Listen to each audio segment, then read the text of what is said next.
السلام عليكم ورحمة الله وبركاته إن شاء الله ተከታታይ የተጅዊድ ትምህርት እየተማርን እንገኛለን። ባለፉት ሁለት ክፍሎች ላይ ሁለት ሐረካ የሚሳቡ የመድ አይነቶችን ወይም መዱል አስልን አይተናል። ከዛ በመቀጠል አራት ወይም አምስት ሐረካ ድረስ የሚሳቡ ሶስት የመድ አይነቶችን አይተናል። ኢንሻአላህ በዛሬው ክፍላችን ከዛ የሚቀጥለው የሆነውንና ስድስት ሐረካ የሚሳቡ የመድ አይነቶችን የምናይበት ክፍል ይሆናል። ቁርአን ላይ መሳቢያ ፊደል መጥቶ ከመሳቢያ ፊደል በኋላ ስኩን ከመጣ ስድስት ሐረካ እንስባለን። መሳቢያ ፊደል መጥቶ ያ ማለት አሊፍ ሳኪን ሆና ከፊቷ ፈትሐ አንድ፣ ዋው ሳኪን ሆና ከፊቷ ضማ ሁለት፣ ያ ሳኪን ሆና ከፊቷ ከስራህ ሶስት። እነዚህ ሶስቱ መሳቢያዎች ናቸው ብለናል። ከነዚህ ከሶስቱ አንዱ መጥቶ ከነሱ በኋላ ሳኪን ከመጣ ስኩን ከመጣ ስድስት ሐረካ ድረስ እንስባለን ማለት ነው። ስኩን ሲባል ሸድንም ያካትታል። ሸድ ማለት አስለን ስኩን ስለሆነ ማለት ነው።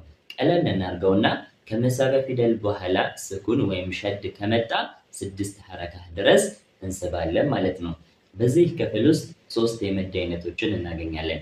የመጀመሪያው መዱል ላዚም ነው። መዱል ላዚም የሚባለው የመድ አይነት ቁርአን ላይ ከሶስቱ መሳቢያዎች አንዱ መጥቶ ከነሱ በኋላ ስኩን መጥቶ ያ ስኩን በምንቀጥልም ሰዓት በቆምንም ሰዓት ማይለቅ የሆነ ስኩን ሲሆን ያኔ መዱል ላዚም ይባላል። ከመሳቢያ ፊደል በኋላ የመጣው ስኩን ቀጥለን አነበብንም አቆምንም ማይለቅ የሆነ ስኩን ሲሆን ያኔ መዱል ላዚም ይባላል ማለት ነው። መዱል ላዚም ለሁለት ይከፈላል። መዱል ላዚም ከልሚይና መዱል ላዚም ሐርፊይ ተብሎ ለሁለት ይከፈላል። ከሊሚይና ሐርፊ። ከቃሉ እንደምንረዳው ከሊሚይ ማለት ከሊመህ ማለት ቃል ነው። መዱ የመጣው ቃል ላይ ከሆነ መዱል ላዚም ከሊሚይ እንለዋለን። ሐርፊይ ማለት ሐርፍ ፊደል ነው። መዱ የመጣው ፊደል ላይ ከሆነ ደግሞ ሐርፊይ እንለዋለን። ለምሳሌ ሱረቱል ፋቲሃ የመጨረሻ አንቀጽ ላይ ዷል የሚለው ቃል ላይ አሊፍ አለች። አሊፍ የመጣችው ምንድነው? ቃል ላይ ነው። ስለዚህ ከሊሚይ ትባላለች። ሱረቱል በቀራ ላይ የመጀመሪያው አንቀጽ ላይ አሊፍ ላምና ሚም አሉ። ላምና ሚምን እንስባቸዋለን መሳቢያ ስላለን የምንስባቸው። ይሄኛው ደግሞ ቃል አይደለም። ላምም ሚምም ፊደላቶች ናቸው። ስለዚህ ፊደል ላይ ስለመጡ መዱ እነሱ ላይ ያለው መድ ምን ይባላል? ሐርፍ ይባላል ማለት ነው። መዱል ላዚም ማለት ከመድ ፊደል በኋላ ስኩን ከመጣ ብለናል። መዱ የመጣው ቃል ላይ ከሆነ መዱል ላዚም ከሊሚይ እንለዋለን። መዱ የመጣው ፊደል ላይ ከሆነ ደግሞ መዱል ላዚም ሐርፊ እንለዋለን ማለት ነው። እነዚህ ሁለት ክፍሎችን አሁንም ለሁለት እንከፍላቸዋለን። መዱል ላዚም ከሊሚዩ ከሊሚ ሙሰቀል እና ከሊሚ ሙኸፈፍ ተብሎ ሁለት ይከፈላል ማለት ነው። መዱል ላዚም ከመድ ፊደል በኋላ ስኩን ከመጣ ብለናል። ስኩን ሲባል ሸድንም ያካትታል። ሸድ ማለት ራሱ ስኩን ስለሆነ ማለት ነው። ቀለል እናድርገውና ከመድ ፊደል በኋላ ስኩን ወይም ሸድ ከመጣ መዱል ላዚም ይባላል አለን። ይሄኛው መድ የመጣው ቃል ላይ ከሆነ ከሊሚይ እንጨምርበታለን። መዱል ላዚም ከሊሚይ እንላለን። ከመዱ ፊደል በኋላ የመጣው ደግሞ ሸድ ከሆነ ደግሞ ሙሰቀል ብለን እንጨምርበታለን። መዱል ላዚም ከሊሚ ሙሰቀል ይሆናል ማለት ነው። መድ መጥቶ ከመሳቢያ ፊደል በኋላ ሸድ ከመጣ እና መዱ የመጣው ቃል ላይ ከሆነ መዱል ላዚም ከሊሚ ሙሰቀል እንለዋለን ማለት ነው። የመጀመሪያው ክፍል ነው። ለምሳሌ ሱረቱል ፋቲሃ የመጨረሻ አንቀጽ ላይ አሊፍ መድያ አለች። ከሷ በኋላ ማን አለ? ሸድ አለ። አሊፏ የመጣችው ቃል ላይ ስለሆነ መዱል ላዚም ከሊሚይ እንላታለን። ከሊሚይ ማለት ቃል ላይ ከሆነ ብለናል። ከመዷ በኋላ ደግሞ ሸድ ስላለ ሙሰቀል ትሆናለች ማለት ነው። መዱል ላዚም ከሊሚ ሙሰቀል ትባላለች ማለት ነው። ከመዱ ፊደል በኋላ የመጣው ሸድ ሳይሆን ስኩን ከሆነ ማለት ስኩኑ ፊደል ኢድጋም ካልተደረገ ነው። ቀለል ስናደርገው ከመዱ ፊደል በኋላ ስኩን ከመጣ ሙኸፈፍ ይሆናል። መዱል ላዚም ከሊሚይ ብለናል። ከመዱ ፊደል በኋላ ስኩን ከሆነ የመጣው ሙኸፈፍ ሚል እንጨምርበታለን። ከመድ ፊደል በኋላ ቁርአን ላይ ስኩን ምልክት ካገኘን መዱ ምን እንለዋለን? መዱል ላዚም ከሊሚ ሙኸፈፍ እንለዋለን ማለት ነው። በዚህ መልኩ የምናገኘው አንድ ቃል ላይ ብቻ ነው። ሱረቱል ዩኑስ አንቀጽ 51 እና አንቀጽ 91 ላይ የምናገኘው አልአን የሚለው ቃል ይህ ብቻ ነው። ቁርአን ላይ ከመድ ፊደል በኋላ ስኩን ያለበት ቃል ማለት ነው። ከዚህ ውጭ የለም። ይሄኛው ቃል እዛው ሱራ ላይ ሁለት ቦታዎች ላይ አንቀጽ 51 እና አንቀጽ 91 ላይ እናገኘዋለን። ከዛ ውጪ የመዱል ላዚም ከሊሚ ሙኸፈፍ የለም ማለት ነው። መዱ ምን ይባላል? መዱ ላዚም ከሊሚ ሙኸፈፍ ይባላል ማለት ነው። ይሄ ከሊማ ላይ ነው፣ ቃል ላይ ነው ብለናል። ይህንን ሐሳብ ፊደል ላይ እናመጣዋለን። ፊደል ላይ ሲባል ቁርአን ላይ በሙሉ ስማቸው የሚነበቡ ፊደላቶች አሉ። ሁሩፈል ሙቀጠዓ የሚባሉ ፊደላቶች በሙሉ ስማቸው የምናነባቸው ፊደላቶች አሉ። ለምሳሌ ሱረቱል በቀራ ላይ የመጀመሪያው አንቀጽ ላይ ሶስቱም ፊደላቶች በሙሉ ስማቸው ነው የሚነበቡት። አሊፍን አሊፍ እንላለን፣ ላምን ላም እንላለን፣ ስበን እያነበብን ማለት ነው። ሚምንም ሚም ብለን ነው የምናነበው፣ ስበን እናነባለን። ላምም ሚምም በሙሉ ስማቸውን የተነበቡት፣ ሲነበቡ ግን እንስባቸዋለን። ለምንድን ነው የምንስባቸው? ሲነበቡ ስያሜያቸው በሶስት ፊደል የተመሰረተ ነው። ለምሳሌ ላምን ብንወስድ ላም ስንል ላም ፈትሐ አሊፍ ሚም ስኩን ማለት ነው። ላም የምንለው ሶስት ፊደል ነው እያነበብን በሙሉ ስሙ ስለምናነበው ማለት ነው። ሁሩፈል ሙቀጠዓ በሙሉ ስማቸው ነው የሚነበቡት ብለናል። በሙሉ ስማቸው ሲነበቡ ሶስት ፊደል ኖሯቸው ከሶስቱ ፊደል ሁለተኛው ፊደል መድ ሆነ፣ ሶስተኛው ፊደል ደግሞ ስኩን ከሆነ መዱ ምን ይባላል? መዱ ላዚም ይባላል ማለት ነው። ላማን የወሰድነው ላም ፈትሐ አሊፍ ሚም ስኩን ነው ላም ብለን የምናነባው። ላም ፈትሐ አሊፍ ሚም ስኩን ላም እንላለን። ላም ፈትሐ ካልን በኋላ አሊፍ መድያ አለች። አሊፍ መድያ በኋላ ደግሞ ሚሟ ምንድናት? ስኩን ናት። ከመድ ፊደል በኋላ ስኩን መጣ ማለት ነው። ከመድ ፊደል በኋላ ደግሞ ስኩን ከመጣ መዱ መዱ ላዚም ይባላል ስላልን መዷ ማን ትባላለች? መዱ ላዚም ይባላል ማለት ነው። ላምን ስናነብ ያለችው አሊፍ መድያዋ መዱ ላዚም ትባላለች ማለት ነው። ያቺ መዷ ደግሞ የመጣችው ምን ላይ ነው? ፊደል ላይ ነው። አሊፍ ካልን በኋላ ላምን ስናነብ ላሟ ፊደል ናት እንጂ ቃል አይደለችም። ፊደል ላይ ስለመጣች መዷ ምን ትባላለች? መዱ ላዚም ሐርፊ ትባላለች ማለት ነው። በዚህ መልኩ ሌሎችን ፊደላቶች አሉ። 7 ፊደላቶች በዚህ መልኩ 6 ሐረካ የሚሳቡ ስናነባቸው በሶስት ፊደል የተመሰረቱ እንዲሁም ከሶስቱ ፊደል መካከለኛው ሁለተኛው ፊደል መድ ሆኖ ሶስተኛው ፊደል ደግሞ ስኩን የሆነ 7 ፊደላቶች አሉ ቁርአን ላይ የምናገኛቸው ማለት ነው። በሙሉ ስማቸው የሚነበቡ ወይም ሁሩፈል ሙቀጠዓ ሆኖ የመጡ 7 ፊደላቶች 6 ሐረካ የሚሳቡ 7 ፊደላቶች አሉ። እነሱም ሲን፣ ኑን፣ ቃፍ፣ ሷድ፣ ላም፣ ካፍ እና ሚም። እነዚህ 7 ናቸው። ሲን፣ ኑን፣ ቃፍ፣ ሷድ፣ ላም፣ ካፍ እና ሚም አንድ ላይ ስናረጋቸው ሰነቁሱ ለኩም በሚል አረፍተ ነገር ያስቀምጡታል። በዚህ አረፍተ ነገር ውስጥ የተካተቱ ሰነቁሱ ለኩም በዚህ አረፍተ ነገር ውስጥ የተካተቱ 7 ፊደላቶችን ስናነባቸው ሁሩፈል ሙቀጠዓ ሆኖ በመጡበት ቦታ ላይ 6 ሐረካ ነው የምንስባቸው።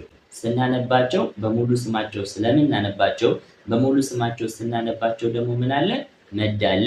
ከመዱ ፊደል በኋላ ደግሞ ስኩን ስላለ 6 ሐረካ እንስባለን።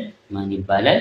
መዱ ላዚም ይባላል ማለት ነው። ከመዱ ላዚም አይነቶች ደግሞ መዱ ላዚም ሐርፊ ይባላል። ምክንያቱም መዱ የመጣው ምን ላይ ስለሆነ? ፊደል ላይ ስለሆነ ማለት ነው። አሁን መዱ ላዚም ሐርፊ ከተረዳ ነው ለሁለት እንክፈለው። መዱ ላዚም ሐርፊ ሙሰቀልና መዱ ላዚም ሐርፊ ሙኸፈፍ ተብሎ ለሁለት ይከፈላል ማለት ነው። ከልምዬ ላይ ያነሳነውን ነጥብ እዚሁ ሐርፊዬ ላይ እናመጣዋለን ማለት ነው።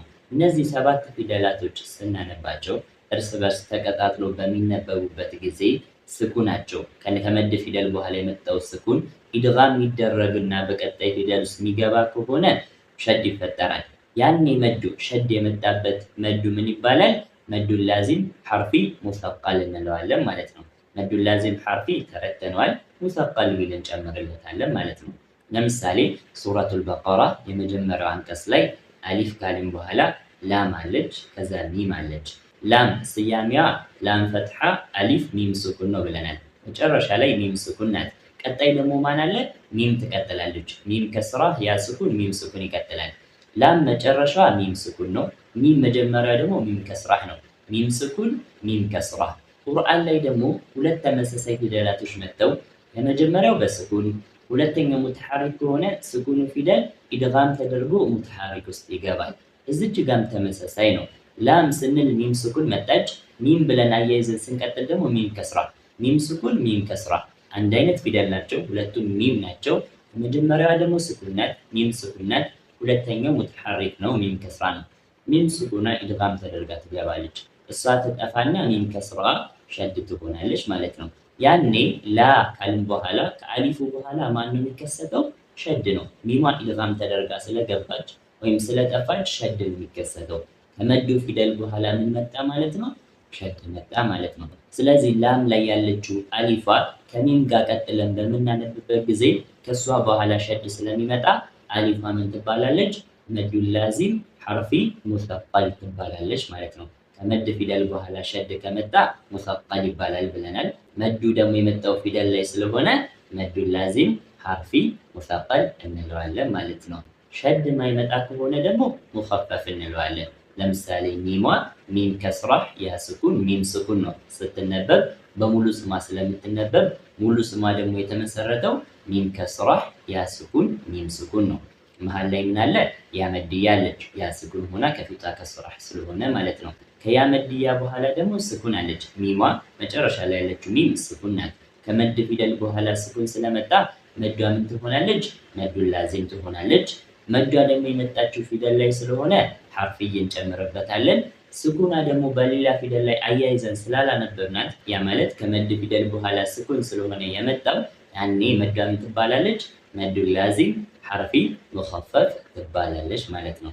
ሰባቱንም ፊደላቶች በዚህ መልኩ ተረዱትና እነዚህ ሰባት ፊደላቶችን ሰነቁሱ ለኩም በሚለው ቃል ውስጥ የመጡት በሚለው አረፍተ ነገር ውስጥ የመጡት ሰባት ፊደላቶችን ስናነባቸው ስድስት ሐረካ እንስባቸዋለን። ማን ይባላሉ? መዱል ላዚም ሐርፊ ይባላሉ። እርስ በርስ ተቀጣጥለው ሲነበቡ ሸድ የሚከሰት ከሆነ ሸዱ የመጣበት መድ ምን ይባላል?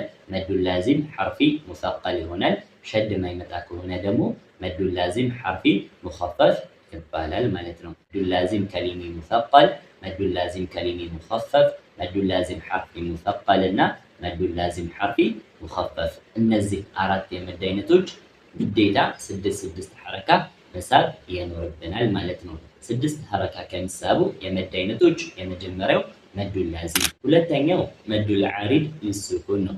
መዱል ዓሪድ ሊሱኩን ማለት ቁርአንን በምናነብበት ጊዜ እያነበብን መጠን ስንቆም በስኩን ነው የሚቆመው። በምንቆምበት ጊዜ በሐረካ አይቆምም። ሁሌ ስኩን እያደረግን ነው የምንቆመው። ስኩን ስናደርግ ስኩን ካረግነው ፊደል ቀድሞ መድ ካለ ያ መድ ምን ይባላል? መዱል ዓሪድ ሊሱኩን ይባላል ማለት ነው። ዓሪድ ማለት መጤ ማለት ነው። ከመዱ ፊደል በኋላ መጤ ስኩን የመጣበት መድ መዱል ዓሪድ ሊሱኩን ይባላል ማለት ነው። መድ መጥቶ መሳቢያ ፊደል መጥቶ ከመሳቢያ ፊደል ቀጥሎ በመጣው ፊደል ላይ ካቆምን ያ መሳቢያ ፊደሉ ምን ይባላል? መዱል ዓሪድ ሊሱኩን ይባላል ማለት ነው። ለምሳሌ ሱረቱል ፋቲሓ የመጀመሪያው አንቀጽ ላይ መጨረሻው ቃል ላይ አልዓለሚን የሚለው ቃል ላይ ያ መድያ አለች። ከያ መድያ በኋላ ኑን ላይ እናቆማለን። ስናቆም ስኩን አድርገነው ነው የምናቆመው። ኑናን ስኩን ነው የምናረጋት፣ ግን ስኩን አይደለችም። ቁርአን ላይ ያለ ስኩን ሆኖ ሳይሆን በማቆም ምክንያት ስኩን ቀየርናት ማለት ነው። ያኔ ከያ መድያ በኋላ ስኩን መጣ። ያ ስኩን እኛ በማቆም ምክንያት ያመጣነው ስኩን ስለሆነ ያ መድያ ማን ትባላለች? መዱል ዓሪድ ሊሱኩን ትባላለች። 2፣ 4፣ 6 ሐረካ ድረስ መሳብ ይቻላል። በፍጥነት እየቀራን ከሆነ 2 ሐረካ እንስባለን። መካከለኛ የሆነ ቅርአት ከሆነ ፍጥነቱ መካከለኛ ከሆነ 4 ሐረካ እንስባለን። ረጋ ብለን እየቀራን ከሆነ ደግሞ 6 ሐረካ እንስባለን። 2ም 4ም 6ም ሐረካ መሳብ ይቻላል። ማን ይባላል? መዱል ዓሪድ ሊሱኩን ይባላል ማለት ነው። ሶስተኛው መዱል ሊን ነው። መዱል ሊን የሚባለው ዋውና ያ ስኩን ሆነው ከፊታቸው ፈትሐ ከመጣ ሊን ይባላሉ። ዋውና ያ ስኩን ሆነው ከፊታቸው ፈትሐ ከመጣ ያኔ ዋውና ያ ሊን ይባላሉ። ከነሱ ቀጥሎ በመጣው ፊደል ከቆምን ያኔ ዋውና ያ መዱል ሊን ይሆናሉ ማለት ነው። 2፣ 4፣ 6 ሐረካ መሳብ እንችላለን። ልክ እንደ ዓሪድ ሊሱኩን ማለት ነው። ዋውና ያ ስኩን ሆነው ከፊታቸው ፈትሐ ከመጣ መዱል ሊን ይባላሉ። ከነሱ ቀጥሎ በመጣው ፊደል ላይ የምናቆም ከሆነ ደግሞ ያኔ መዱል ሊን ይሆናሉ። 2ም 4ም 6ም ሐረካ መሳብ እንችላለን ማለት ነው። እዚች ጋር ልብ ማለት ያለባችሁ ከነሱ ቀጥሎ በመጣው ፊደል ማናቆም ከሆነ መድ የሚባል ነገር አይኖርም፣ መሳብ የሚባል ነገር አይኖርም። እንደ ማንኛውም ፊደል አንብበናቸው እናልፋለን። ከነሱ ቀጥሎ በመጣው ፊደል ላይ ከቆምን ብቻ ነው መዱል ሊን የሚባሉት። ያኔ ምን ስበው 2ም 4ም 6ም መሳብ የሚቻለው ከነሱ ቀጥሎ በመጣው ፊደል ላይ ከቆምን ብቻ ነው ማለት ነው። ቀስ ብለን እየቀራን ከሆነ 6 ድረስ እንስባለን። መካከለኛ የሆነ ቂራአት ፍጥነቱ መካከለኛ ከሆነ 4 ሐረካ እንስባለን። እየፈጠንን የምንቀራ ከሆነ ደግሞ 2 ሐረካ እንስባለን ማለት ነው። ማን ይባላሉ? መዱል ሊን ይባላሉ ማለት ነው። ኢንሻአላህ እስከ 6 ሐረካ ድረስ የሚሳቡ የመድ አይነቶች 3 አየን። መዱል ላዚም፣ መዱል ዓሪድ ሊስኩን እና መዱል ሊን። መዱል ላዚም ግዴታ ነው 6 ሐረካ መሳብ ብለናል። መዱል ዓሪድ እና መዱል ሊን 2ም 4ም 6ም ሐረካ መሳብ ይቻላል ማለት ነው። እስከ 6 ሐረካ የሚሳቡ የመድ አይነቶችን ያየንበት ክፍል ይሄን ይመስላል። ኢንሻአላህ በቀጣይ ትምህርት እስከምንገናኝ السلام عليكم ورحمة الله وبركاته.